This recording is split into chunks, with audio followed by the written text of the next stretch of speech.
Yo, what's up everybody, it's your man Tim Swain. And in this video, I want to help you ask the right questions and look for the right things if you're considering renting a house like this in Ghana.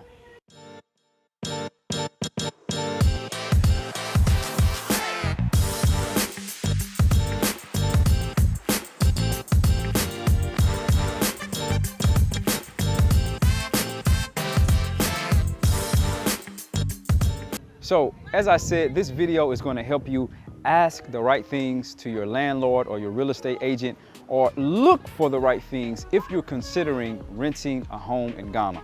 So let's start right here at the first place, all right? More than likely, if you're renting a home in Ghana and you're coming from a place like the States or the UK or something like that, the process is a little bit different than it is where you're from. Normally, you may have a house like this that's called a compound house, a self-contained house. Basically mean everything is self-contained. You can do everything inside of it, use the washroom and all that, okay? One of the first things I recommend is seeing what type of security system you have at your house. We don't necessarily have a security system at our house. It's called community policing. We got a bunch of people around, that's our security system. Definitely recommend having a security system. And even right here, as you can tell, anytime I enter into my place, I got to knock on the door. But it is very convenient if you had something like one of those security systems, a doorbell or a ring, where somebody can be outside and you can just check who's, from your phone or whatever. Trust me, those little things help a lot, all right? So let's go inside and I'll give you some more tips on questions you need to ask and things you need to look for if you're renting a home.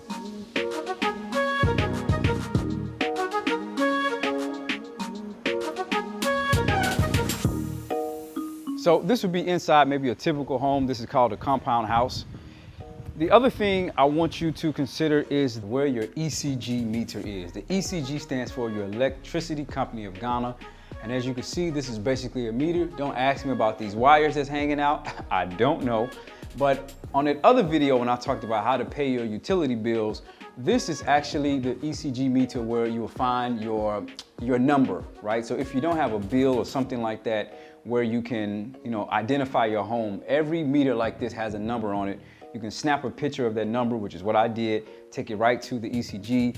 You give them the number, they'll confirm the name on the property, and then they will tell you how much the balance is and you can pay. The other thing is a lot of homes in Ghana come with something like this. This is called a security door. Why is it a security door? I don't know. If someone can break through your gate and make it to the door, they probably gonna get in your door too. But just in case, a lot of people got security doors. The reason it's a security door is because it got like 4 or 5 locks on the inside, to, I guess, keep criminals out. But listen, I'm not a criminal, I'm just saying, I'm from the hood where people kick doors in, no matter the kind of door. But something like this you can have just as an extra kind of way to guard your home, I guess. So something else that I think is very, very, very, very, very, very important is understanding where your water comes from, especially if you're not renting a home in a development or if you're not renting a home in a place like, let's say, an apartment building. But if it's like a neighborhood like we are right now, you want to find out where your water comes from. There are several different places where your water can come from in Ghana. Number one, it can come from underground. So like a place like this, the water comes from underground, similar to what a lot of you are used to, and it fills into this tank as a reserve. So if something happens to where the water stops flowing, which happens frequently here, okay, it's called the tap is not flowing, the reserve will come from this, what's called poly tank right up here. So the water will come from this reserve tank into this main line and into your house. Something to keep in mind about this is what you may find a lot of places is a water pump. It's a little bitty device that looks like a pump that's normally right beside the water tank. And what it does is basically gives you the pressure, when you open up a tap or you open up the faucet and you have that pressure coming in. We don't have a water pump, and so all the pressure comes from, the poly tank, and it comes from underground. So it's relatively not a lot of pressure, but if you want to live in a home where like the water is like a pressure water, then I would definitely recommend asking if your place has a water pump and finding out where the water comes from. Remember, the water can either come from underground or it can solely be coming from a poly tank. If it solely comes from a poly tank, that means that guess what? It has to get filled. So you either have to call a company to come and fill this maybe once a month, once a week, depending on how much water you use, or if it comes from underground, then the only thing you necessarily have to worry about is the water stopping. You just open up this, then the water will flow back to your house until the water starts flowing again from the underground. The other question, or the thing to think about if you're renting a home in Ghana, is where does your sewage go? Now, I know for a lot of folks, you're like, I have never had to ask these questions. I've never had to worry about this, but I need you to ask your landlord these questions. In a neighborhood like mine, we don't have drainage outside that goes to like a main drainage. So what we have is two main areas. This right here is basically the septic tank. This is where all the stuff goes from the toilet, okay? And these two right here. And I recently had a problem with mine, which is why I'm telling you, ask your people where it comes from. And then there's another one that's right outside that I'll show you in a moment. So this is all the sewage, all right? But then we have a suckaway that's basically the shower and the kitchen water that goes to another one outside. And remember, as I told you, we don't have one that flows into, you know, a waterway. So all of the water essentially is stored in the ground. The reason this is important because if you don't have a drainage system in your area, the thing that you have to ask your landlord is, when was the last time this was changed? When was the last time the water was sucked out? Because you may move into a place where the sewage is almost full, and guess what? You'll have to get this stuff sucked out. That's a problem you'll want to deal with. I was gonna make a joke, but I would have had to cuss in the joke, and I know that's probably not the right thing to do. It would have been a funny joke though, but I ain't gonna tell it. So anyway, make sure, you know what I'm saying, that you ask where is the sewage going, or if your neighborhood has a proper drainage. So I told you about that sewage, and then I told you what's called the suckaway, which essentially is another drainage. And so there's a separate one because, as you can see, there's no drainage here in my neighborhood. So all of the water basically goes underground. And I actually recently had mine replaced because we had an issue. One of my pipes broke and the water wasn't sucking away, because unfortunately, from what the workers said, they didn't do it right in the first place. So they had to dig another one in order to get that taken care of. Now, thankfully, the landlord took care of that, but these are some of the issues you don't want to deal with when you come to Ghana. One of the other things I want you to think about is the neighborhood that you're moving into, right? What kind of roads are located in the neighborhood that you're moving into? What are the conditions of those roads?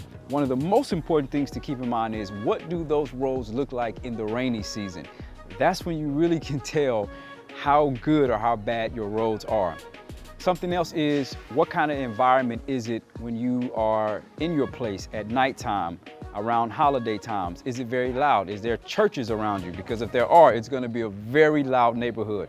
Are there pubs around that may be very loud? These are things to keep in mind, because remember, in Ghana, we take rent 12 months to 24 months in advance. The last thing you want to do is be stuck in a place that you hate for 12 or 24 months.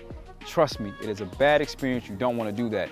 So if you're taking notes, make sure you write all of this down to ensure that you're asking your landlord, your real estate agent, whoever's showing you the property, these questions, all right? So beyond asking those questions, I'm not gonna get into it in this video, but there's a couple other things to think about, and that is the appliances that you need.